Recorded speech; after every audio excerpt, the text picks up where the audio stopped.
이사야서 40장 31절 12월의 말씀을 암송하시면서 하나님 앞에 예배자로 나아가시겠습니다. 오직 여호와를 앙망하는 자는 새 힘을 얻으리니 독수리가 날개치며 올라감 같을 것이요 다른 박질하여도 곤비하지 아니하겠고 걸어가도 피곤하지 아니하리로다. 아멘. 찬송가 158장 서쪽 하늘 붉은 노을. 주기철 목사님의 신앙 고백을 묵상하며 함께 가사를 깊이 새기면서 찬양하시겠습니다.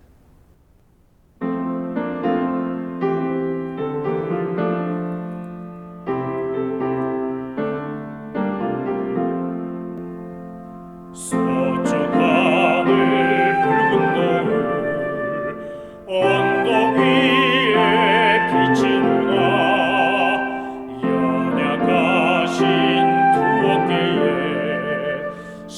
십자가를 생각하니 머리에 쓴 가시관과 몸에 걸친 붉은 옷에 피 흘리며 걸어가신 영문 밖에 길이라네. 한 발자국 두 발자국 걸어가는 자국마다 땀과 눈물 붉은 피가 가득하게 고였구나. 간혹가다 유대인들 포악하다 로마 병정 걸음마다 자국마다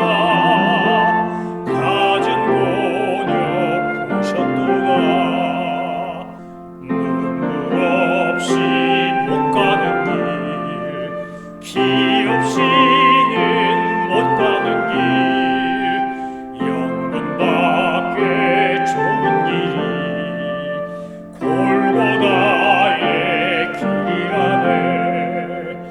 영생의 복 얻으려면 이 길만을 걸어야 해.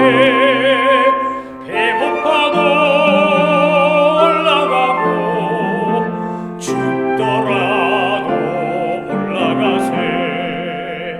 아픈 다리 싸매주고 저는 다리 고쳐주고 보지 못한 눈을 열어 영생 길을 보여주니 온갖 고통 다여도 제 십자가 바로 지고 골고다의 높은 곡에 나도 가게 하옵소서. 아멘.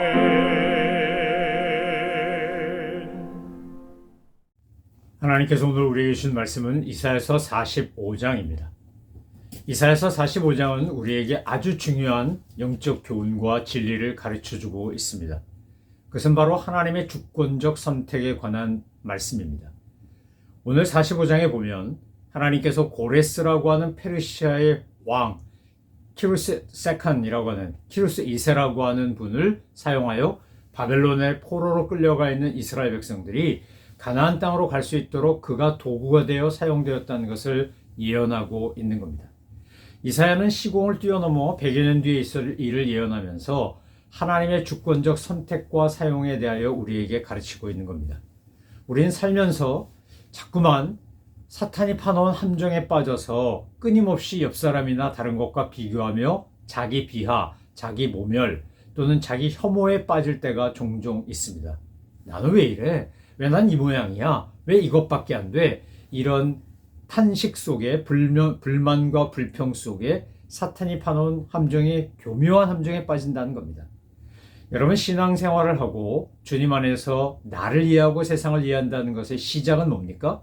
하나님이 나를 어떻게 바라보시고 나를 어떤 목적과 이유로 사용하기 위해 지으셨는가, 내가 이 땅에 왜 존재하는가에 대한 바른 이해가 신앙적 자기 이해의 시작이라는 겁니다. 여러분, 이사야서 40장부터 48장을 가리켜 신약, 구약 속의 신약 또는 우리에게 주신 하나님의 연애 편지라고 부르는 이유는 40장부터 66장에 나오는 하나님의 언약적 소망이 너무나 우리에게 큰 위로와 용기를 주기 때문입니다. 그래서 힘들 때, 살다가 어려울 때, 괴로울 때, 두렵고 불안할 때 저는 이사야서 40장부터 48장을 천천히 꼭꼭 씹어서 음식을 먹는 것처럼 그렇게 한 절 한 절을 묵상해 보라라고 권면합니다. 저 자신도 그렇게 합니다. 그러면 40장부터 48장까지의 내용에서 하나님이 우리를 얼마나 사랑하는지, 내가 얼마나 형편없고 부족한 존재인지, 그럼에도 불구하고 하나님이 나를 사랑하기 때문에, 그럴수록 더 연약한 나를 귀히 여기시기 때문에 그 하나님의 사랑과 은혜에 감동하고 감격하며 위로와 용기를 얻게 된다는 겁니다. 어제 우리 순장님들하고 같이 순교제에 대해서 함께 공부하면서 40장에서 48장 가운데 가장 마음에 와 닿는 구절이 뭐냐고, 또 왜 그러냐고 여쭤보았습니다. 또 우리 순원들과 그렇게 나누어 달라고 부탁을 했습니다. 여러 군데 말씀하셨습니다. 여러 구절이 정말 우리에게 위로와 용기를 주기 때문입니다. 그런데 그 중에서 하나를 꼭 픽해보라.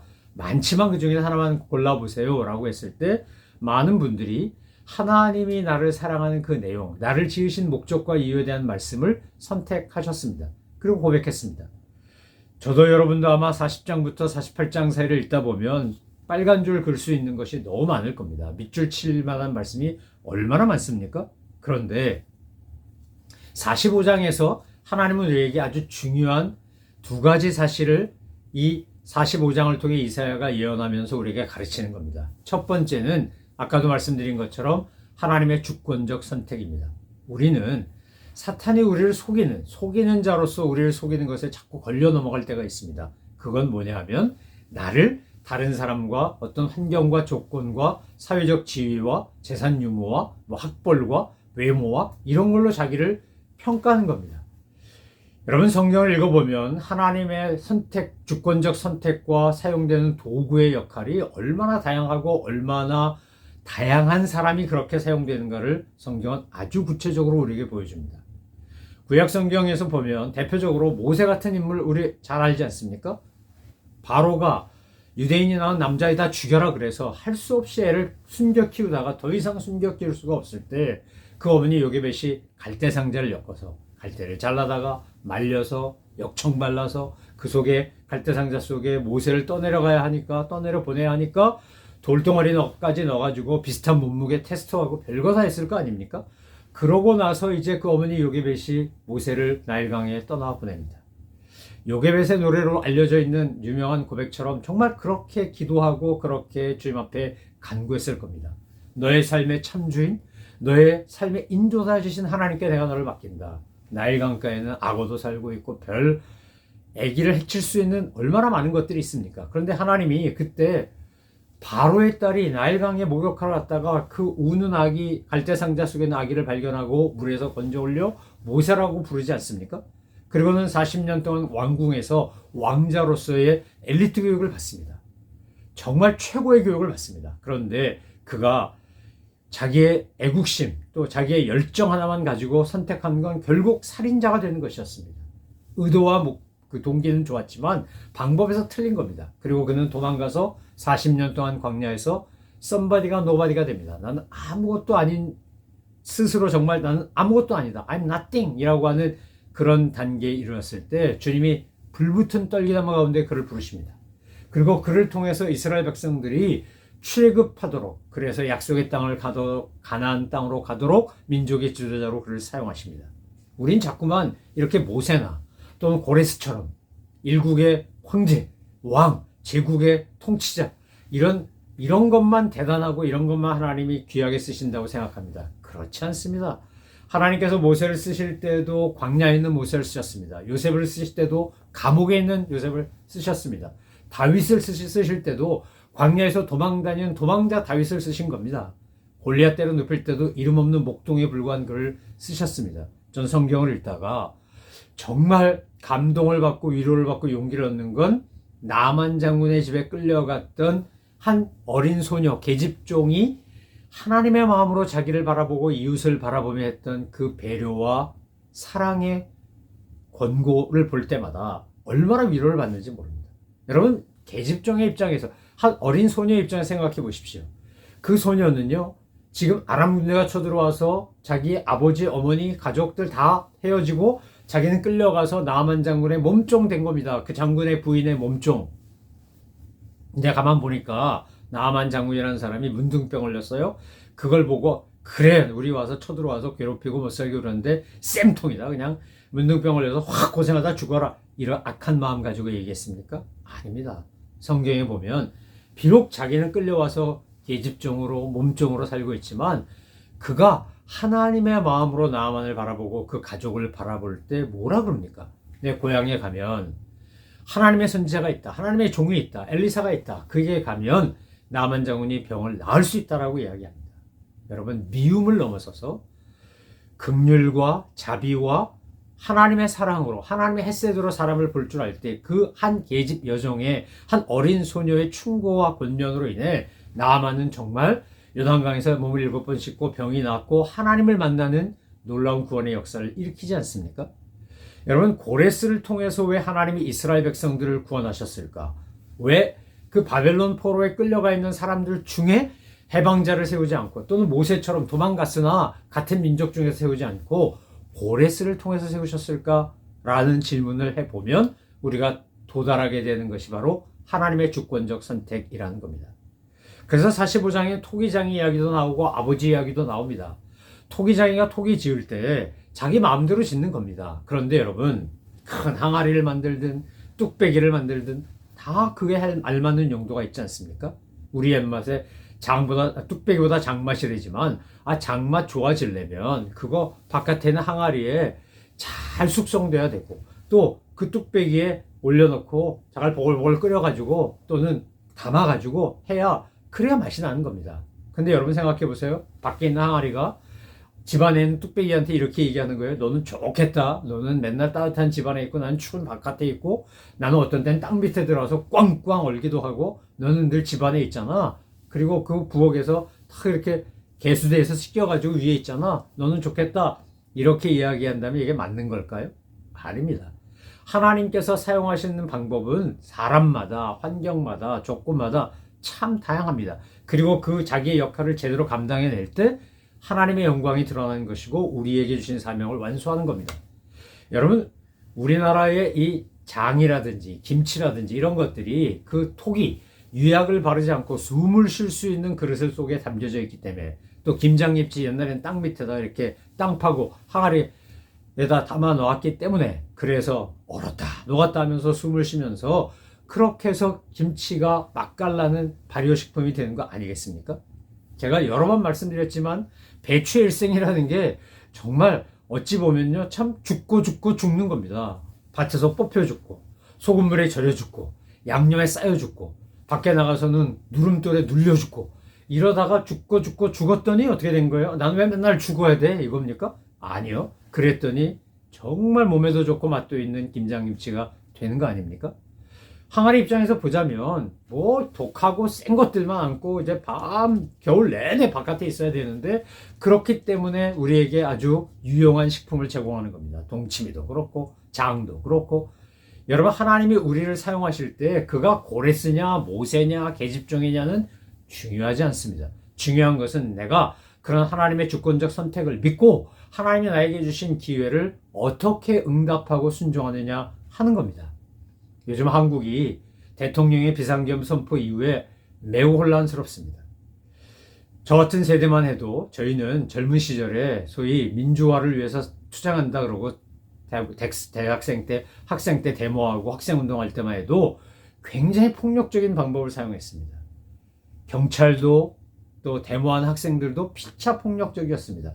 그래서 그때 무성, 무탄, 무석 이런 말이 플랜카드에 써붙여서 현수막에 붙여가지고 서로 내가 최루탄 안 쏘면 우리 돌 안 던질게, 내가 돌 안 던지면 우리 최루탄 안 쏠게, 뭐 서로 이러면서 네가 먼저 해라 이러고 하던 시절이었습니다. 그때는 폭력 대 폭력, 강 대 강의 시위가 극심했던 때였습니다. 저의 젊은 시절의 경험은 그것밖에 없습니다. 그런데 이번에 탄핵을 촉구하면서 시민들이 걸기하고 시위하는데 그것이 옳고 그르냐를 따지는 것이 아니라 제가 지금 말씀드리고 싶은 건 그때 보여준 방법입니다. 제가 깜짝 놀란 것이 요즘 10대, 20대, 30대 젊은 세대들의 시위 문화가 우리 젊었을 때의 시위 문화와 이렇게 다르구나라는 걸 느끼며 한편으로는 놀랬고 한편으로는 감동했습니다. 그들이 들고 나온 게 뭡니까? 저는 젊은 시대에 들고 나온 게 짱돌입니다. 짱돌. 돌이에요. 돌 들고 나와서 그 전투경찰들한테 던지고 그들도 똑같은 젊은이인데 뭐가 그렇게 한이 맺혔다고 거기다 돌 던지고 철탄 쏘고 서로 그랬는지 지금 생각하면 참 권력자들의 만행으로 인해서 젊은이들이 서로 상처받고 상처 주는 슬픈 역사였습니다. 그런데 이번에 보니까 응원봉 들고 나왔더라고요. 응원봉. 자기가 좋아하는 케이팝 아이돌 가수들 또는 뭐 그룹들 그 응원봉이 이렇게 다양한 줄 제가 처음 알았어요. 그 응원봉 들고 나와서 그걸로 시위하더군요. 시위를 축제같이 해요. 그리고 난 다음에 끝나고 났더니 거리 청소를 싹 하고 깨끗하게 만들어 놓고 하는 겁니다. 제가 그걸 보다가 야, 시위도 축제가 되고 시위도 예술이 될 수 있구나. 정말 놀랍다는 생각이 들었습니다. 여러분, 그 원래 응원봉이라고 하는 건 자기 좋아하는 가수, 자기가 정말 사랑하는 아이돌 가서 그거 막 응원하느라고 사용하는 겁니다. 뭐 불이 번쩍번쩍하고 뭐 나타나기도 하고 이러는데 이게 시위의 도구가 될 수 있다고? 참 기발한 걸, 되게 창의적인 걸 이러고 제가 감동한 겁니다. 그러면서 깨달은 거예요. 아, 하나님이 우리를 사용하시면 이럴 수 있구나. 우리가 정말 주님 앞에서 어떤 이는 고레스처럼, 어떤 이는 모세처럼, 어떤 이는 계집종처럼 여러분 그렇게 사용될 수 있다는 겁니다. 사렙된 과부가 엘리야 와가지고 그거 자기 먹고 죽으려고 하던 거 그걸로 대접합니다. 그랬더니 어떻게 돼요? 어마어마한 하나님의 은혜와 복을 누리지 않습니까? 우리는 자꾸만 사탄이 우리를 속이는 것에 속아 넘어갈 때가 많습니다. 너 봐라, 너 자신을 봐라. 너 뭐 이민 와갖고 남들은 돈도 벌고 자식도 잘 됐다는데 너 뭐 그 모양이냐? 되는 게 없네. 너는 뭐 이렇게 한심하게 살았어? 이러고 막 우리를 공격하게 속이려고 합니다. 정말 그럴까요?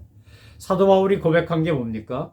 그는요 엄청난 능력을 가진 주의 종이었지만 하나님 앞에 자기의 질병을 고쳐달라고, 고질병 고쳐달라고 간절히 기도했음에도 불구하고 하나님 그 기도 응답하지 않으셨습니다. 아니, 이렇게 응답하셨습니다. 너의 약함을 통해 나의 강함이 드러난다. 내가 연약할 때 내가 전능자임이 드러나는 것이다. 그러므로 내 은혜가 내게 족하다. 바울의 고백이 뭡니까? 내가 능력 주신 자 안에서 내가 모든 것을 할 수 있다는 겁니다. 부유함에도 처할 줄 알고 빈곤함에도 처할 줄 알고 일체자족함을 배웠다고 합니다. 여러분, 믿음으로 산다, 신앙생활 한다는 건 이런 겁니다. 우린 자꾸만 유교문화의 잔재이겠죠. 자꾸 옆 사람과 비교합니다. 그리고 뭐 내가 돈을 벌었네, 못 벌었네, 내가 많이 배웠네, 못 배웠네, 내가 더 예쁘네, 아니네, 잘났네, 아니네, 뭐 이러면서 서로 그렇게 비교하면서 우월감을 빠지기도 하고 열등감에 빠지기도 합니다. 여러분, 잘나봐야 얼마나 잘났고 못나봐야 얼마나 못났겠습니까? 사실 우리가 우리 자신을 들여다보고 이웃들을 바라다 볼 때는 어떤 눈으로 봐야 되냐?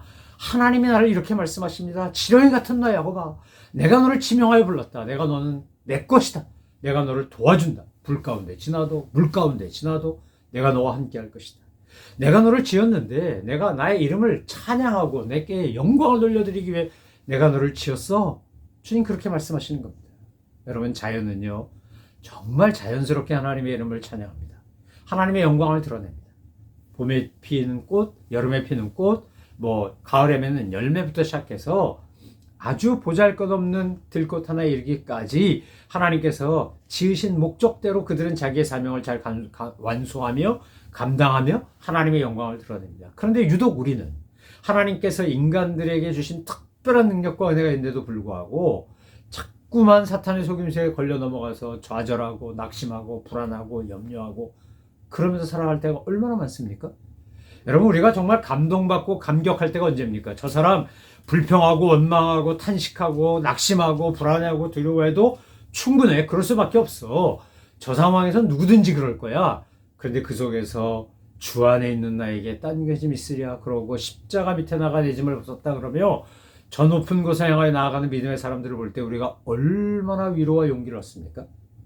저는 송명희 시인이 쓴 시를 읽을 때마다 그가 그렇게 뇌성마비 환자라서 뭐 하나 쓰려면 온몸을 뒤틀어가며 써야 되는데 그가 이렇게 고백하죠. 나 가진 재물 없으나 나 가진 지식 없으나 나 남이 갖지 못한 것 같게 하셨다고. 우리가 볼 때는 중증 장애인에 불과한 것 같은데 그는 자기 안에 계신 예수님 때문에 자기에게 은혜와 구원을 주신 예수님 때문에 너무 귀하다고 고백하며 그렇게 주님을 노래하지 않습니까? 이번에 노벨 문학상 받은 그래서 한국 문학계와 출판계를 살리다시피 한 한강 작가가 쓴 시 중에 괜찮아 라는 시가 있습니다. 제가 그 시를 잘 몰랐는데 어느 날 나태주 시인의 딸인 남인혜 교수가 자기 애기 처음 낳고 첫 아이 낳고 어쩔 줄 몰라서 초짜 엄마라서 애가 밤새 우는데 왜 그런지 몰라가지고 막 절절매고 그러면서 나는 똥멍청구리 아닌가 막 이러고 자기 자학하고 있는데 우연히 그 시를 봤다는 거예요. 그 시의 내용이 이런 겁니다. 아주 간단해요. 애가 밤에 운다. 왜 우는지 몰라서 애를 안고 밤새 돌아다니면서 계속 그랬다는 거야. 애한테 왜 그래 왜 그래 왜 그래 왜 그래. 애가 대답할 수 있나요? 애가 할 수 있는 방법은 울음밖에 없잖아요. 배고파도 울고 똥 싸도 울고 졸려도 울고. 그러니까 애는 우는 걸로 대화하는 거죠. 애는 우는 걸로 소통하는데 이 엄마 첫째 엄마는 답답하니까 왜 그래 왜 그래 왜 그래만 하는 거예요. 그러다 문득 이런 생각이 들어요. 아 이러면서 크는 거지. 이러면서 나아지는 거지. 애가 한번 아프고 나면 더 영악해진다고 어른들이 그러셨는데 이런 거지. 그래서 왜 그래를 괜찮아로 바꿨답니다. 괜찮아 괜찮아 엄마가 여기 있잖아 괜찮아. 그건 아이를 향한 이야기이기도 하지만 자기를 향한 이야기도 한 거죠. 애가 울어도 큰일 나는 거 아니니까 괜찮아 괜찮아 괜찮아. 그런데 기적같이 아이가 울음을 멈췄다는 거예요. 뭐 그런 내용의 시입니다. 이런 한강 작가의 시를 이 남인혜 교수가 읽고 자기가 위로를 받았다는 거예요. 왜냐하면 나도 첫째 엄마라서 애가 왜 우는지 모르겠고 이거 지금 병원에 가야 되나 어떻게 해야 되나 뭐 이러고 있는데 그 시가 자기를 위로하더라는 거죠. 여러분 이런 거예요. 우리가 연약하고 부족하고 한계도 있고 실패도 있고 허물도 있고 뭐가 좀 문제가 많아요. 근데 하나님이 그런 우리를 통하여 하나님께서 사용하신 방법으로 하나님의 도구가 되겠다고 하나님이 나를 통해 이루고자 하신 사명에 순종하겠다고 하면 놀라운 역사가 일어나기 시작한다는 거예요. 사랑하는 성도 여러분, 주님은 이사야서 40장부터 48장까지 해서 계속 반복하는 몇 가지 중요한 메시지가 있어요. 그 중에 하나가 뭐예요? 내가 하나님이다. 내가 하나님이야. 내가 창조의 신이고 내가 역사의 주관자야. 그래 나를 믿어. 우상을 숭배하지 말고 나를 믿어. 여러분 우리는요 얼마나 많은 우상을 만들어내는지 몰라요. 왜요? 나의 만족을 위해서, 나의 행복을 위해서. 근데 여러분 돈이건 권력이건 건강이건 자녀건 뭐가 됐든지 간에 내가 우상으로 하나님 아닌데 하나님처럼 섬기는 것들이 진짜 우리에게 진짜 행복이나 평안이나 기쁨을 주든가요? 아니요. 돈을 하나님처럼 섬기면요 돈을 사용하지 않고 사랑하면 그 돈 때문에 사단이 일어나요. 얼마 되지도 않는 재산 잘못 물려주면 자식들끼리 싸움 나요. 여러분 롯데그룹이나 삼성그룹 한국의 이 대단한 재벌가가 서로 더 가지겠다고 싸우는 거 보셨죠? 법정 투쟁까지 하고요. 그분들 돈이 없어 그러나요? 아니요. 돈을 사용하지 않고 사랑하기 때문이죠. 하나님이 우리에게 주신 은사, 기회, 건강, 지식, 경험 이거 다 주님이 잘 사용하라고 주신 거예요. 그런데 그거 사랑하고 우상처럼 떠받들기 시작하면 우린 그것 때문에 상처받고 낭패보고 곤경을 당해요. 사랑하는 성도 여러분, 이사야서 45장을 통해 이사야가 예언한 내용이 뭡니까? 하나님이 하나님이다. 이거 분명히 알라는 거예요. 그리고 그 하나님이 너를 엄청나게 사랑한다. 내가 부족하고 연약하고 지렁이 같고 아무것도 아닌 것 같은데 하나님께서 그런 나를 타작기계로, 나를 승리자, 나를 하나님의 거룩한 일꾼으로 만드신다는 거예요. 여러분 야곱이 이스라엘이 될 때 어떤 과정을 겪은 거예요? 아들들이 사고쳤어요. 사기쳤어요. 아버지 닮아가지고. 그래가지고 세겜 족속이랑 사도맺자 그러고 할례 행하라 그러고 할례 행하고 아파서 누워있는 사람 다 가서 죽이고 빼앗아 왔어요. 진짜 좋은 아버지라면요 자식들이 사고쳤으면 아들들아 너희 빨리 도망가라. 내가 책임지고 이거 막을게. 그래야 되는데 야곱은 안 그래요. 도리어 아들들한테 화를 내고 역정을 내요. 그리고 그거 기억했다가 나중에 죽을 때 축복이 아니라 저주까지 해요. 그런 한심한 존재가 야곱이에요. 그런데 하나님이 그를 베들로 올라오라 그래서 그를 이스라엘로 이름을 바꿔주세요. 이사야서에 뭐라 그럽니까? 나의 종 야곱아, 나의 종 이스라엘아, 나의 종 야곱아, 나의 여수르나. 여러분 여수른이요 거룩한 자란 뜻 아니에요. 뭐가 거룩해 야곱이? 그런데 하나님은 야곱을 이스라엘로 바꾸시고 거룩한 자 여수른으로 바꾸세요. 저와 여러분에게 그렇게 하시는 거예요. 저와 여러분에게.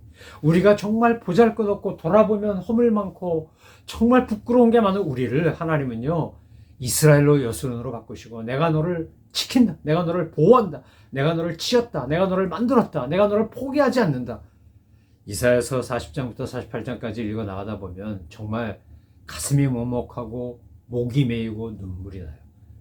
만극하신 하나님의 사랑 때문에 내가 연약하고 부족하고 정말 허물 많은데도 불구하고, 그럼에도 불구하고 사랑하신 하나님의 은혜 때문에 감동하지 않을 수가 없어요. 저도 또 우리 성도님들도 힘들고 어렵고 괴롭고 아프고 불안하고 두려울 때 이사야서를 펴고 이 구약 속의 신약이라고 말하는 이사야서 40장부터 48장 하나님의 언약적 선택과 소망에 관한 말씀을 읽으면 그 사랑이 나를 숨쉬게 해요. 그 사랑이 나를 살아가게 해요. 그 사랑이 나로 하여금 헌신하게 해요. 사랑하는 성도 여러분, 우리가 왜 내 인생은 이 모양이야? 왜 난 왜 이래? 왜 이거 어떻게 해결해야 되는 거야? 막 어쩔 줄 몰라. 왜 그래라고 할 때 주님 우리에게 이렇게 말씀하세요. 괜찮아. 내가 너를 사랑해. 내가 너를 지켜. 내가 너를 보호해. 내가 너의 하나님이야. 너는 내 것이야. 내가 하나님이야. 내가 창조주야. 내가 역사의 주관자야. 우리 하늘아빠 언제나 우리에게 이렇게 끊임없는 사랑의 고백을 하며 위로하며 격려하는 주님의 그 은혜 가운데서 오늘도 믿음으로 승리하신 그 말씀 붙잡고 그 언약 의지하고 언약적 소망을 가지고 어떤 경우에도 포기하거나 낙심하지 말고, 내가 어떤 존재든지 주님이 나를 통해 역사하실 놀라운 은혜, 그 영적인 나비 효과를 기대하고 신뢰하면서 오늘도 주님과 동행하시는 우리 모든 믿음의 식구들 되시기를 소망하며 축원합니다. 기도하겠습니다. 하나님 아버지 감사합니다. 저희들은 정말 보잘것없고 연약한 존재입니다. 그런데 주님께서 우리에게 말씀하시기를 이스라엘 자손 다 여호와로 말미암아 의롭다함을 얻고 자랑하리라 하느니라 약속하십니다. 하나님이 선택한 이스라엘 백성처럼 오늘날 선택받은 성도들을 향하여 하나님 말씀하시기를 여호와로 말미암아 의롭다함을 얻고 자랑하리라 말씀하시는 이 놀라운 사랑의 말씀, 약속의 말씀 붙잡고 오늘도 믿음으로 살아가며 고레스처럼 모세처럼 계집종처럼 주님 앞에 쓰임받는 하나님의 거룩한 도구들 다 되게 하여 주옵소서. 감사드리며 예수 그리스도의 이름으로 기도 올리옵나이다. 아멘. 하늘에 계신 우리 아버지, 아버지의 이름을 거룩하게 하시며 아버지의 나라가 오게 하시며 아버지의 뜻이 하늘에서와 같이 땅에서도 이루어지게 하소서. 오늘 우리에게 일용할 양식을 주시고 우리에게 잘못한 사람을 용서해 준 것 같이 우리 죄를 용서하여 주시고 우리를 시험에 빠지지 않게 하시고 악에서 구하소서. 나라와 권능과 영광이 영원히 아버지의 것입니다. 아멘.